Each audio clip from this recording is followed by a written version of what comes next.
Hey, Greg in Las Vegas, Wisconsin. I think that's where Las Vegas is at. I'll have to look at a globe, see if I can find out. Anyway, it's Matthew here at freeprescriptionlenses.com. I think that's where I'm at. I don't know. I'll have to look at a globe for that too.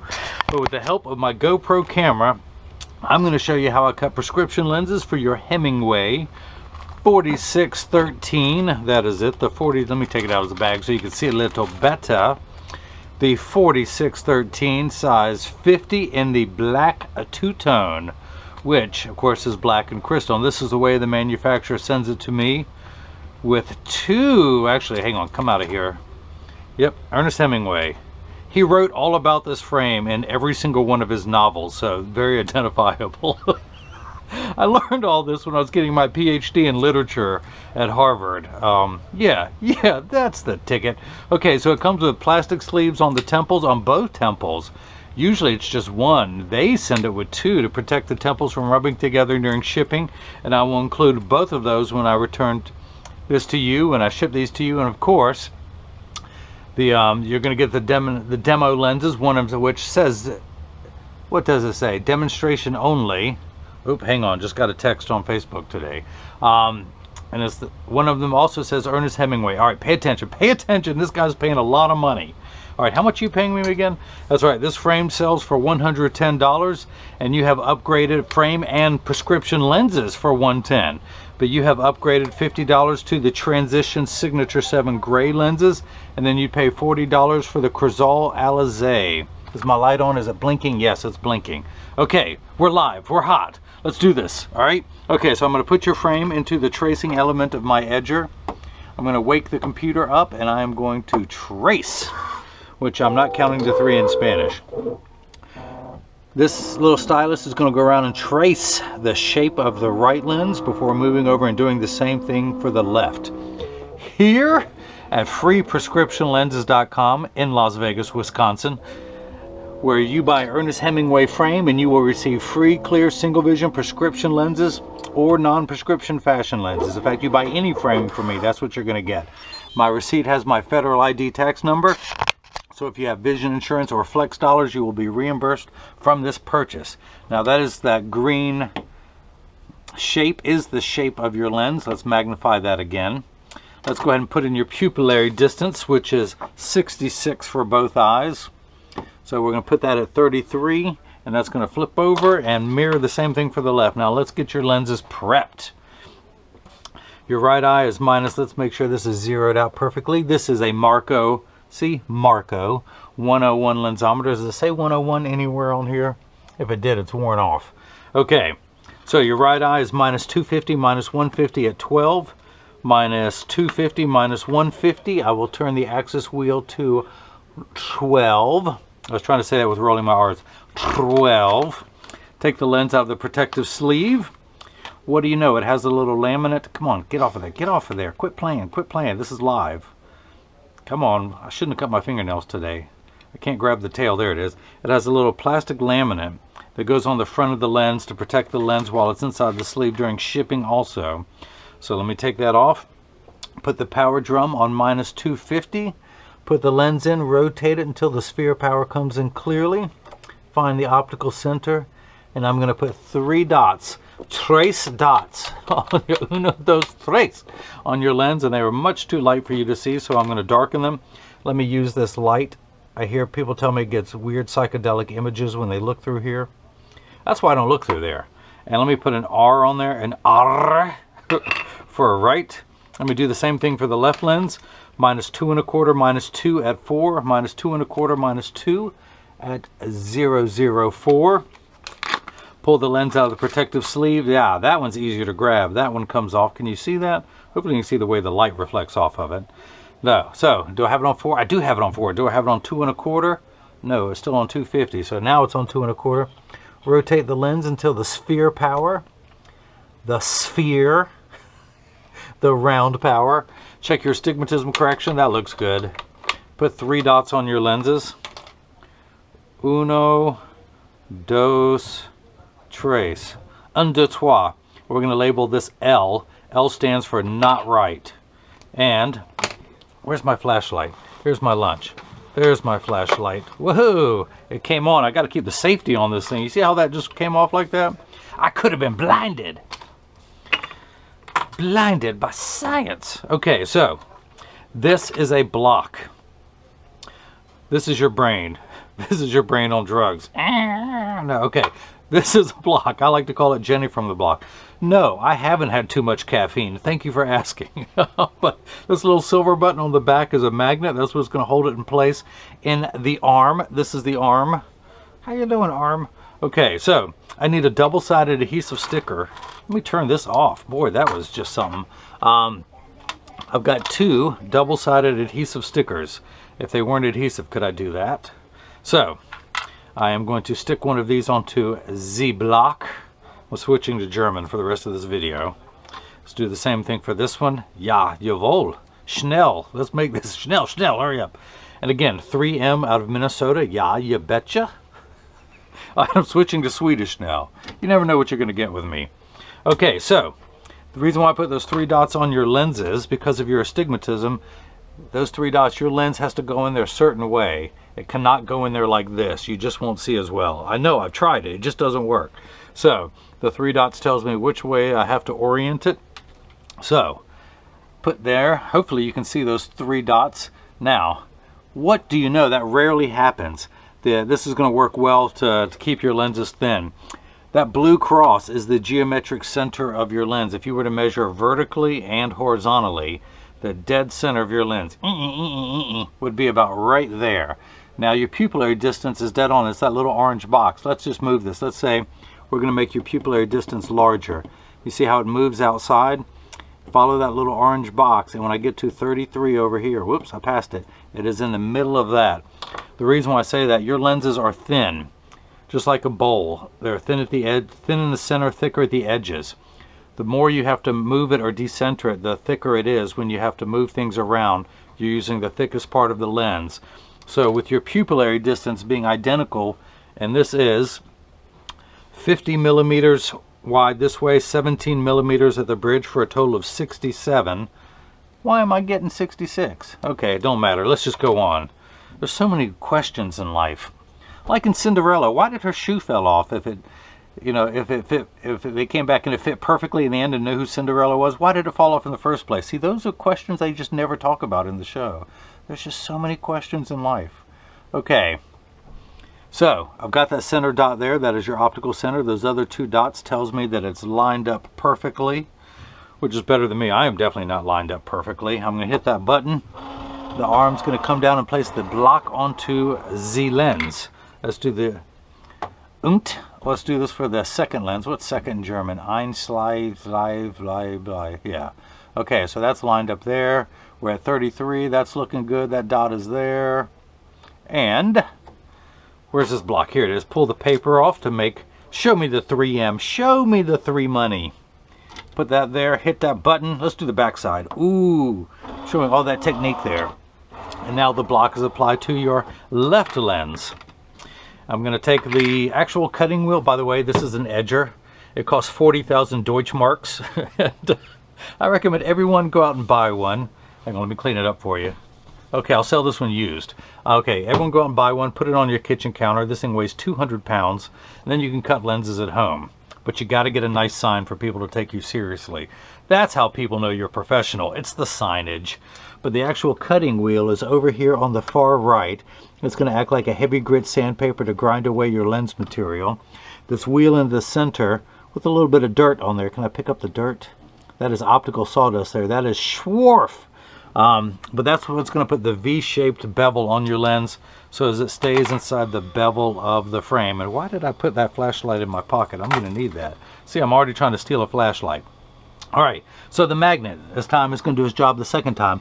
It's going to hold it in place in what some people call the chuck. I don't call it a chuck because I don't know the machine well enough. I call it a Charles. So I'm going to wake up the computer. Wake up, computer! That is going to be the shape of your lens. I am going to cut it on the soft cycle. By the way, these are polycarbonate. If it was any other lens material, I would choose there. If I were to cut it fast, it would be 1 star. But Greg, you are a 2-star kind of guy. I'm not going to polish the lens, and I'm not going to put a bevel on the front surface of the lens. I'm only going to have a bevel on the rear surface, of which you call it the concave surface. That green arrow is start in every language. The door closes, the clamp shuts, and then the lens is going to be traced, I keep saying trace, by 2 white styluses, off-white styluses, going around measuring the lens to make sure it's large enough to fit into the frame, and of course, not once but twice, measuring the thickness of the lens at every point to know exactly and precisely where to place the bevel so the lens fits best inside the frame. Let me move that.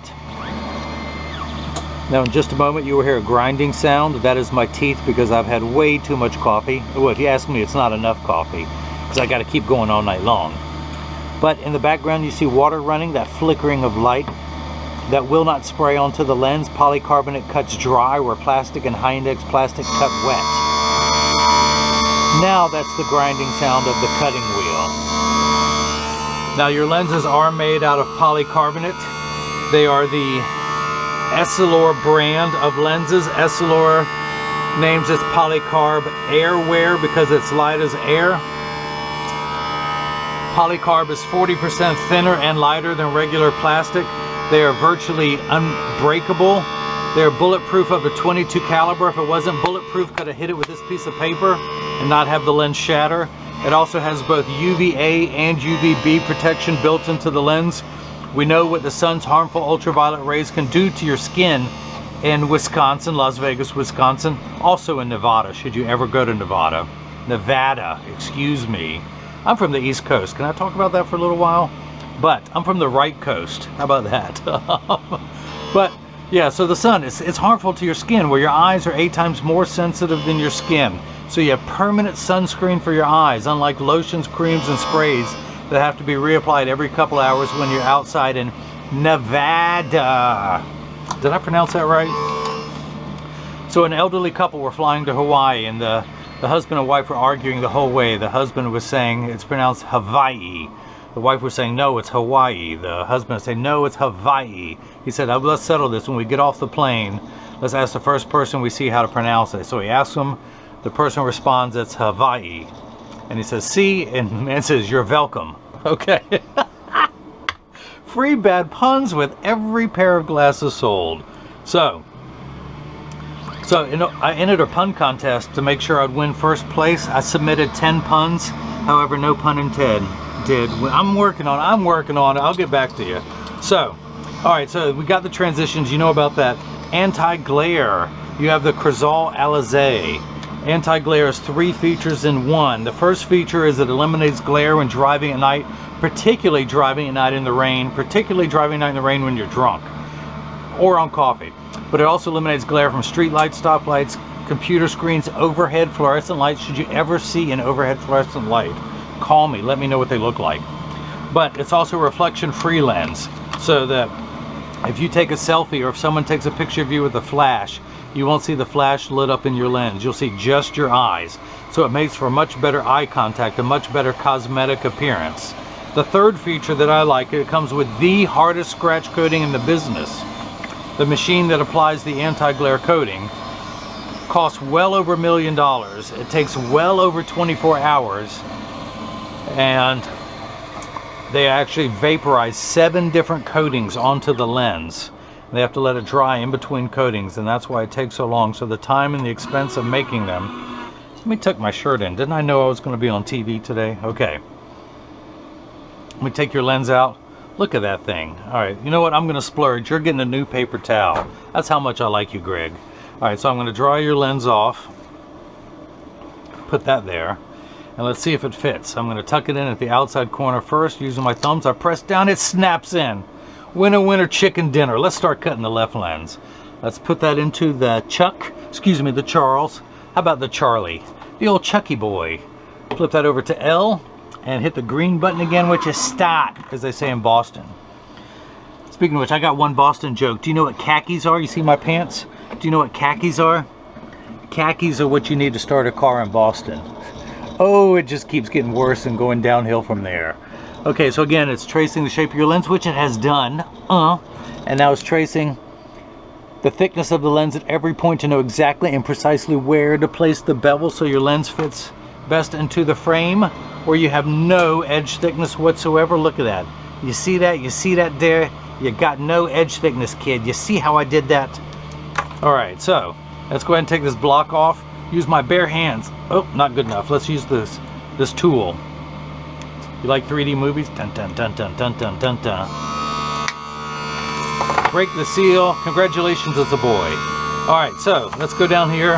I'll need that flashlight. Your right eye, minus 250, minus 150 at 12.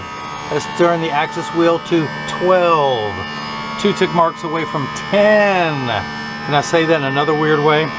So, we're going to start with minus 250. I'm going to read the power on the lensometer. I'm getting minus 250, which is exactly halfway between 2 and 3. That's where you're going to find 2.5. You have 1.5 diopters of astigmatism. Let's spin that axis wheel. 1.5, we're getting 4. How do we get that? You remember high school algebra? You add the 2 like signs together. Yeah, don't worry, I don't remember high school algebra either. But if someone had borrowed $2.50 and then they borrowed another $1.50, they would owe you $4. $4 in the red. Now, the unit of measurement we use in the optical world is called a diopter. It starts at 0 and goes up in quarter increments from there, 0.25, 0.50, 0.75, 1. You need 10 steps of correction for your farsightedness. With your glasses off, right here is about good. As you bring it in, you see great. Anything beyond arm's reach it starts to get blurry, so you need 10 steps of correction for your farsightedness. Now, you have another 6 steps of astigmatism correction. That's right, I hate to be the one to tell you this. I came as soon as I heard, but you have astigmatism, 6 steps of it. Astigmatism is what makes 6s and 8s look alike with the letters P and F.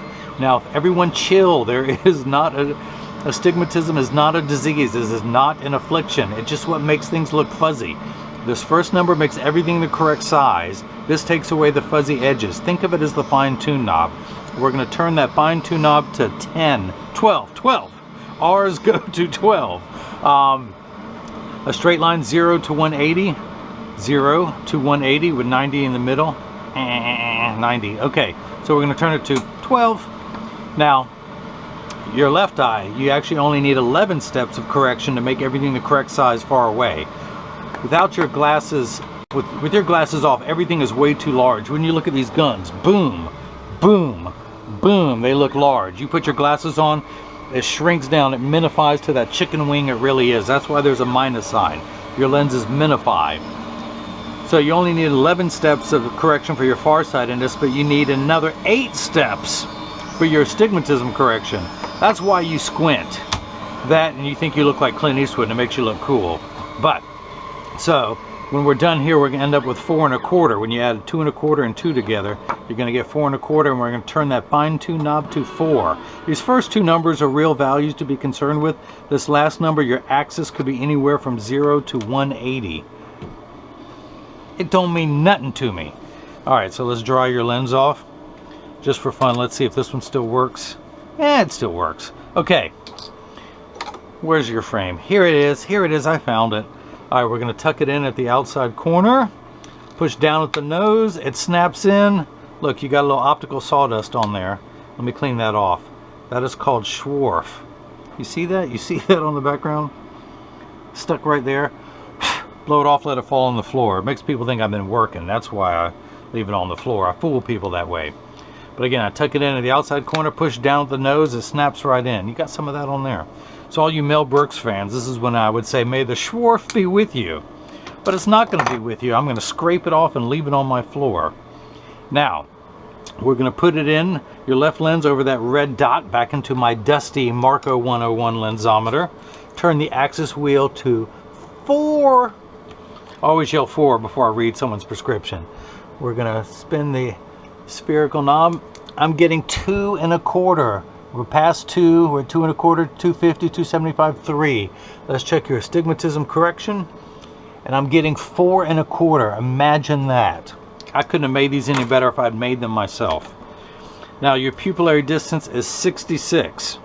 As in Route 66. You were probably conceived on that highway, and that's why that's your measurement. Flip this over. I'm going to place the PD stick. Where's my PD stick? Here it is.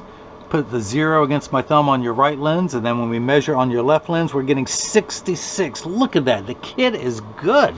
So, this is the point in every video that I run out of things to say. No, that I tell everyone, of course, free shipping anywhere in the U.S., but when you get these in the mail with your free shipping anywhere in the U.S., there is a very small chance that these glasses could either fit too loose or too tight. However, there's an 80% chance, let me clean everything off here. There is an 80% chance that one side is going to sit higher than the other. That is because 80% of people have one ear that is higher than the other. And because of that statistic, 99% of all optical shops will do free adjustments if you ask them. But I'm going to get them at standard alignment first, also known as a 3-point stance. The 3 points are 1, 2, the bottom of the frame being 3. I'm going to set them down on the counter and press down. Oop, you got a little bit of a wobble. Let me straighten that out. I'm going to bend that hinge like that. You see how I'm doing that, kid? You see how I'm doing? I'm going to do a little bit on this side. Press down. There is no wobble. Congratulations. When I say wobble, I've got one ear that is higher. Now, I'm part of that 80%, so mine wobble on the counter. And they really wobble when I do this. Oh, the clown gets to laugh. Okay, flip them over. Press down. There is no wobble. Close each temple to make sure they overlap perfectly. Same amount of tension on each springed hinge. So, Greg in Las Vegas, Hawaii. This is what your lenses look like while they were still clear. I'm going to activate them now in my little transitions unit. You like my unit? It says transitions on there. Let me turn the camera. Okay, let me hit the button. Now pay attention. As you can see, ooh, that's cool, that little crystal and the UV light. And that's all I'm doing is exposing to a strong burst of UV light. But the transition lenses take about 30 to 45 seconds to darken when you go outside. It takes about 45 seconds to a minute 15 to 300 years for them to lighten when you come back inside. Greg, this is important. Pay attention. All transition lenses will get dark on day 1. Give them 2 weeks of exposure to the sun, which you have plenty of in Las Vegas, Nova Scotia. And they will continue to darken every day for the first 2 weeks till they get to their final setting. After that, they will work for years with maximum performance. The only time they won't work is when you're in your car. Your windshield blocks all the harmful ultraviolet rays, so your dashboard doesn't crack from sitting in the sun. That's why transition lenses don't get dark in a car. Now, if you have a convertible or a motorcycle, they will darken, or if your friends push you around in a shopping cart, they will darken, just not in a car. They're also temperature sensitive, meaning that when it's, oops, turn the camera, that when it's 85 to 90 degrees and below, they do get darker than it is when it's triple digits, which you get a lot of in Las Vegas, Nova Scotia. Okay, come on, think of something else. But anyway, yeah, so when it's triple digits, you're miserable, they're miserable. No one likes to work 100% when it's over 100 degrees outside. So that's that. If anyone has any questions, like why am I so stupid, you can email me at freeprescriptionlenses@gmail.com. Greg in Las Vegas, Nevada. I hope you enjoyed watching as I cut prescription lenses with Transitions Gray and Crizal Alize for your Ernest Hemingway, what is that? The 4613. 4613. In size 5017 in the black two-tone. I've got presbyopia, which means I'm old. I can't see it when it's that close. I have to move it away to be able to read it. But that's that, and everyone else has got the chance to see me get silly and bring that love and feeling back to glasses. Thank you. Oh, one last thing. Your Hemingway case. It has a little plastic thing over there to protect your brass thing, so when you get this in the mail, you can pull this off unless you want to leave that on there just like it was a new cell phone.